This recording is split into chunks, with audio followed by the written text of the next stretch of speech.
Channel. আজকে হচ্ছে ভাইয়ের আইবুড়ো ভাত, মানে আমার কাছে ভাই আজকে আইবুড়ো ভাত খাবে, তো তারই একটা ছোট্ট করে মিনি ব্লগ তোমাদের সাথে শেয়ার করেছি। আশা করছি তোমাদের ভালো লাগবে। চলো বেশি কথা না বলে শুরু করে দিই। রান্নাঘরে ঢুকে প্রথমে আমরা ভাজাভাজিগুলো করে নিলাম। সবার প্রথমে ভেজে নিয়েছি বেগুন, তারপরে শিম, কুমড়ো, আলু ভাজা আর লাল শাক ভাজা করে নিয়েছিলাম। তারপরে করে নিয়েছিলাম মাছের কালিয়া আর মটন কষা। বাদবাকি রান্নার ভিডিও আর করা হয়নি। যাই হোক, সবকিছু রান্না কমপ্লিট হয়ে যেতে ভালো করে ভাইয়ের থালাটা গুছিয়ে সুন্দর করে সাজিয়ে দিয়েছিলাম আমরা সবাই মিলে।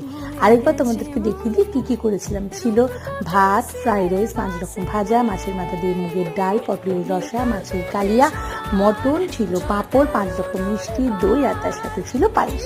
তারপরেই শুরু হলো আশীর্বাদ পর্ব, কিন্তু ওর জামাইবাবু আমার ভিডিওটাই ভালো করে করতে পারেনি। যাই হোক, তোমরা সবাই কিন্তু আমার ভাইকে আশীর্বাদ করো যাতে ওর নতুন জীবন খুব